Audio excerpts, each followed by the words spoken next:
Guys, what's going on? Welcome to Serial at Midnight, the official YouTube channel of serialatmidnight.com. My name is Heath, and I'm glad you're here because this is a haul video. This is a video of things that have movies, DVDs, Blu-rays that I've picked up in the last couple of weeks. Let's just jump right into it. I picked up the first season of Dragon Ball. Not Dragon Ball Z, Dragon Ball. Arguably a necessary intro. Before you would ever watch Dragon Ball Z, you should probably watch Dragon Ball because all the characters get introduced here first. It's the saga of Little Son Goku as he has adventures with Bulma and a variety of characters.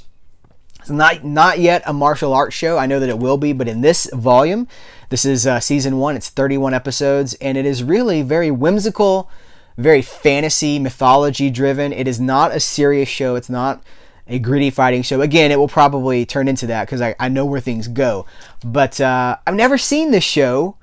Definitely not start to finish. I've only seen a few episodes of this show, honestly, and it was in the early 2000s, before Funimation had the rights to this. I think Lionsgate maybe had the first 13 episodes, and they had put out a box set with those first 13 episodes, but they were heavily edited. And here's the thing, not necessarily a kid's show. Because while it is fun and whimsical and there's lots of magic and goofy stuff, there's a lot of fan service, there's nudity, none of it's mean-spirited, none of it's like super dirty, but it's fun, and I'm really enjoying it because it's been a joy to come back and catch up on the series, because again, Dragon Ball Z is awesome. I'm wearing my Dragon Ball Z shirt, but is to watch like Dragon Ball from the beginning, it definitely builds on itself, and it should be required viewing. I don't know why Dragon Ball Z caught on here without Dragon Ball having caught on first. So anyway, I'm starting from the beginning. This is season 1. It's a super cool packaging. I really like it. It's got a slipcase here, and this pops out. And when I have all 5 volumes, all 5 seasons, this will make the Great Dragon. That's like a mural of the Great Dragon. So that's very cool. But I don't know, I'm just having fun with this. I'm not pushing too hard. I'm just taking my time with it. 1 or 2 a day. And it's been really cool to see these characters from their introduction. On another anime tip front, whatever, I grabbed this from a thrift store. This is My Neighbor Totoro. I saw this at the thrift store. It was $2. I was like, yeah, I'll probably grab that. Because there's Blu-rays. Like I can go to Walmart now and get this movie on Blu-ray for like $17. But it's a redone dub. It's a Disney dub where they brought on all these Hollywood stars. Dakota Fanning does a voice in it, which is fine. So as I put, I think this is older. I don't know a whole lot about it. So I brought it home. I posted about it on Instagram and immediately learned, thanks to you guys, that this is the original dub, and that it is highly sought after. So this is going to get sold. I'm actually going to flip this. I don't flip things very often. I do not buy to sell, but in researching this is such an inferior version to me. It's pan and scan only. It is not the original aspect ratio. It does not have the original Japanese on it. The only appeal of this is that it's the original dub. So I may have backed this disc up just in case something happens to it, just for posterity. But this is going right back out because with the money that this is worth, I could theoretically buy like 4 Studio Ghibli Blu-rays for the price that I could get off of this one. So, again, not something I do very often. I never, ever buy with the intention of flipping or selling. But this just kind of has worked itself out that way because I'm not really interested in a cropped version of this movie. And I don't like that it doesn't have the original Japanese audio. So, it's a collectible item. I grabbed an Elvis movie on Blu-ray. This is Flaming Star from Twilight Time, and it's the Elvis situation in America. The Region 1 Elvis situation is very sad because Elvis made upwards of 36 movies. It's over 30 movies that he made, and no, they're not necessarily all very good.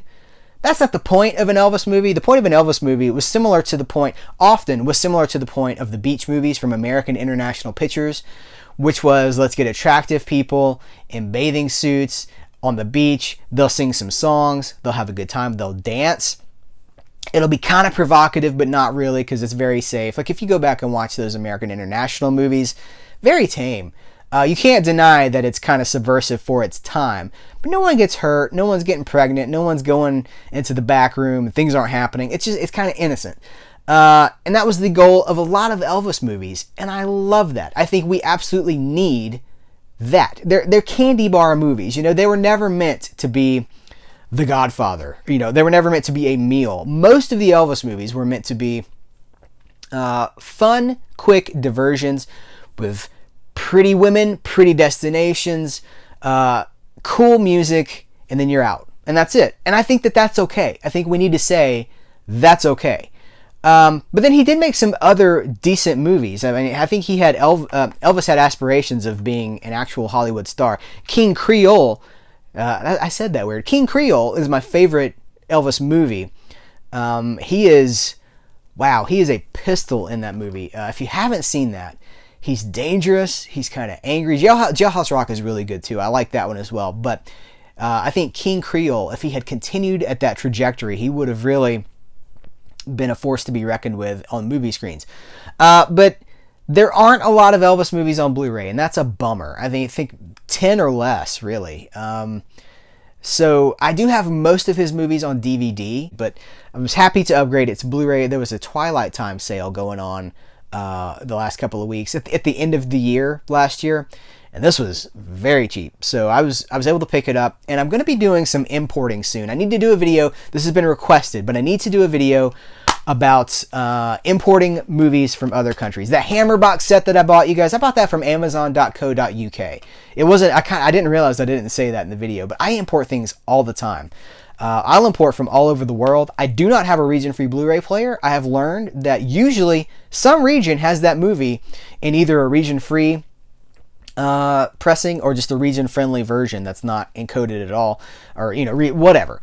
But there's usually what I want I can find somewhere else. But that being said, there's still not a lot of Elvis movies. There's about 5, I think, that are in other markets outside of the U.S., North America, that haven't made it here. But I just want to show off the artwork for this. Twilight Time always does these booklets. They do a good product. I gotta say, they do a really good product. I think $30 starting price is kind of steep for what it actually is. I wish it was, $24.99. I think that I'd be a little bit more comfortable with that. But they do run sales on their stuff. So that's how that one got here. I picked up the Blu-ray, not the 4K. I picked up the Blu-ray version of 2001: A Space Oddity, Stanley Kubrick's masterpiece. There were some issues with this. I don't even remember exactly what they were off the top of my head, but I think there was like a fade when there wasn't supposed to be a fade, or there wasn't a fade where there was supposed to be a fade, something like that. Something in the editing, mastering process, they removed an edit that was supposed to be there, or they put in an edit that wasn't, something like that. It had something to do with a change in the actual movie as it's always been presented. But this is the corrected version. It has a yellow UPC. That's how you know it's the fixed version. Okay, here's something controversial. I've only seen this movie once. It was about 20 years ago, and I didn't really like it. I did not care for 2001. I think revisiting it now will be a revelatory experience for me because I understand. I have the language now to appreciate it. It's not just an expectation. When you're younger and you're going through all the classic movies, there's a lot of expectation. Now I have zero expectation, and I can watch this movie for what it is and not what I think it's supposed to be. I am far more a fan of retro stuff, 60s cinema, kitschy cinema, all that stuff. I'm not saying this movie's kitschy, but I love all the white of the ships and everything. So I think that if nothing else, there will be a lot of visual stuff for me. And maybe it'll turn my mind around about this movie. I always try to revisit my opinions, maybe not like a year later or 2 years later, but at some point I try to revisit an opinion, especially when it's a strong opinion and I'm very sure about it and I'm like, yeah, screw that movie. I owe it to myself and to other people to make sure that I still feel that way, because I change. I say this from time to time. Our perspective is constantly changing. Movies do not change.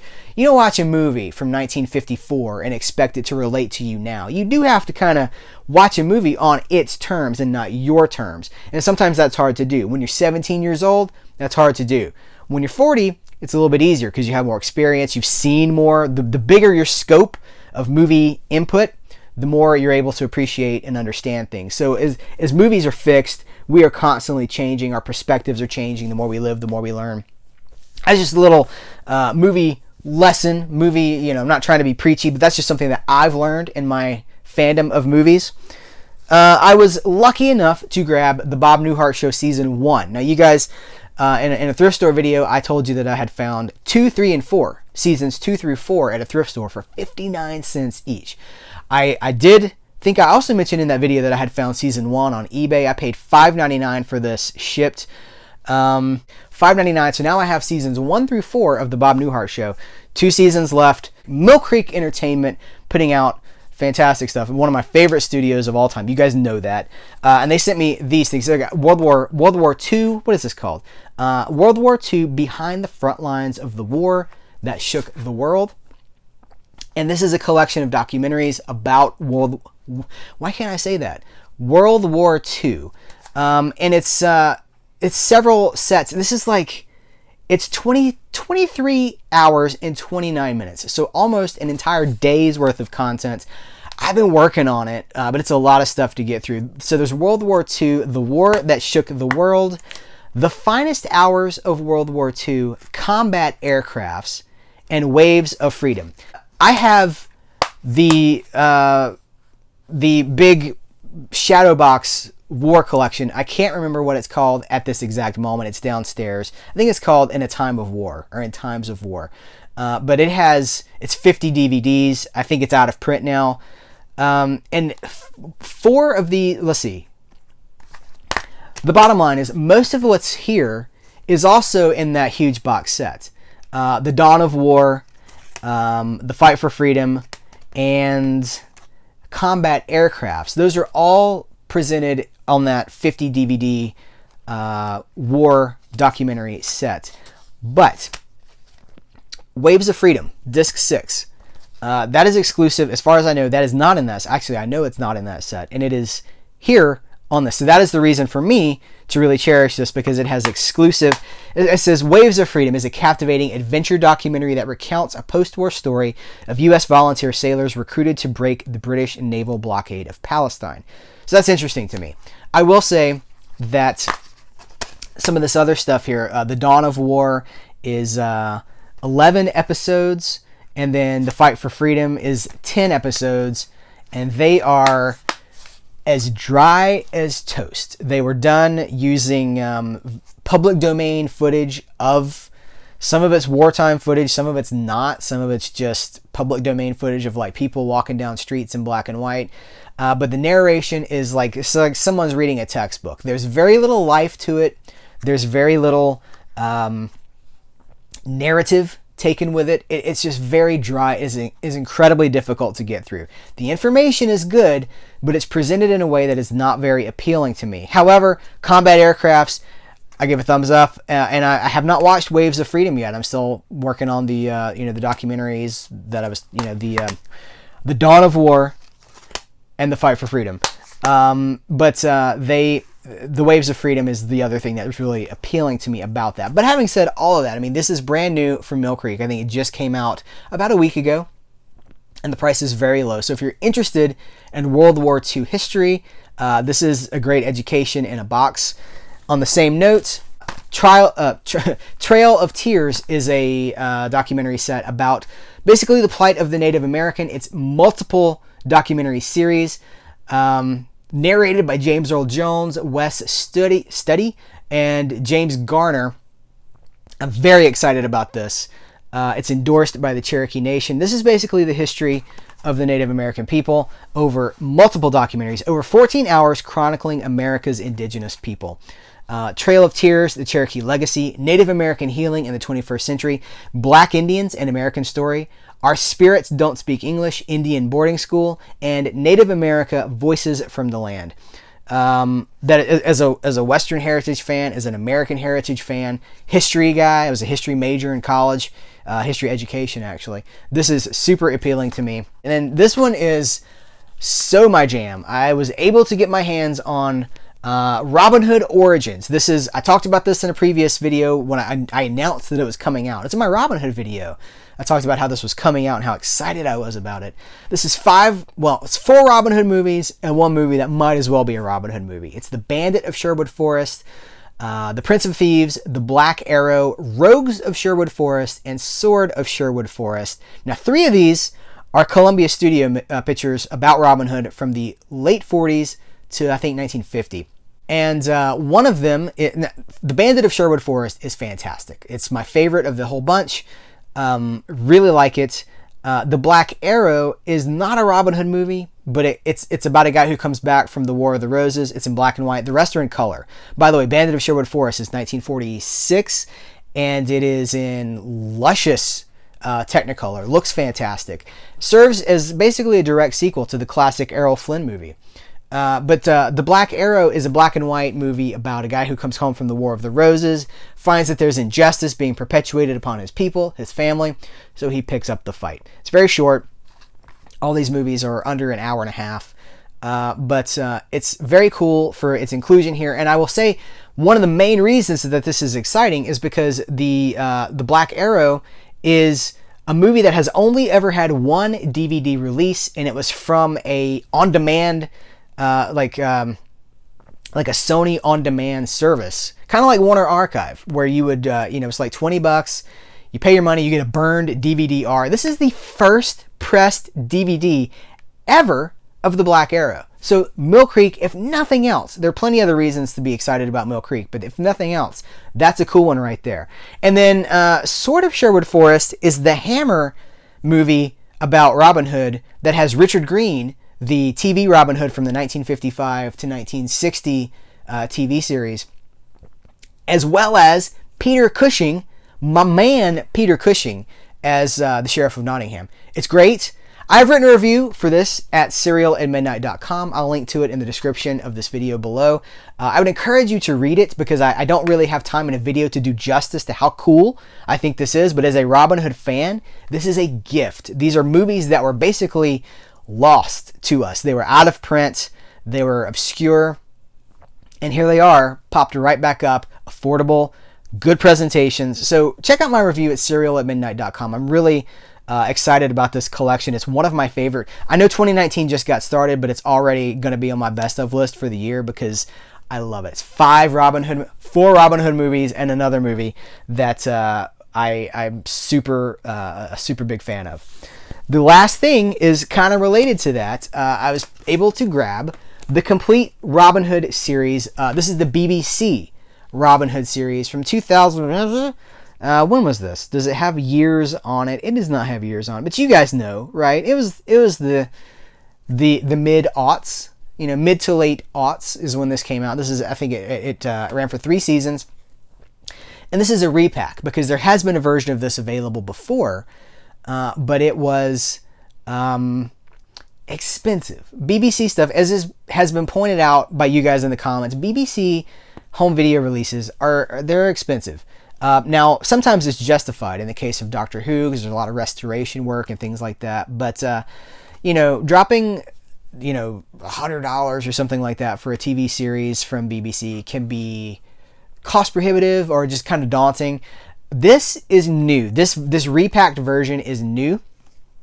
And it cost me, I picked this up at Walmart and it was $17.98 cents, maybe 96 cents. It was under $18 for 3 seasons of the Robin Hood show. This is the TV show that presented the guy from the Hobbit movie, Richard Armitage.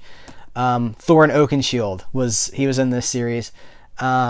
I have never seen all of it. I watched the first season back in the day when it was coming on, maybe on BBC America. I don't really remember. But I never finished it, and here it is now in my collection. This is a super good looking package here. I was able to get the box slipcase, or the cardboard slipcase. I know some of you guys aren't into that, but if I have the opportunity to get it, I like it. I like the slipcases. I think they look really slick on the shelf.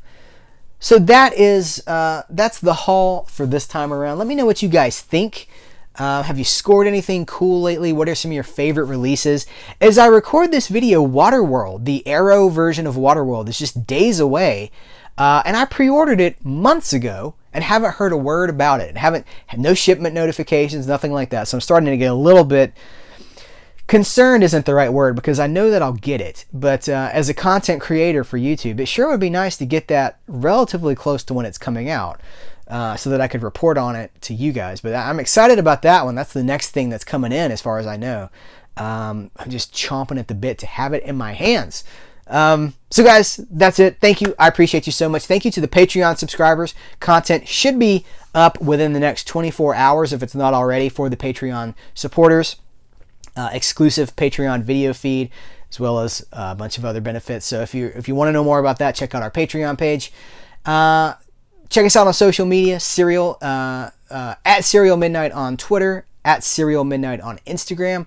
Exciting things are happening for Serial at Midnight. I say that, but I mean it. Like, I know what's coming down the road, and there's like really cool things coming for Serial at Midnight. So thank you so much for your support. Thanks for checking out the videos. I really do appreciate you guys so much. And I will catch you later.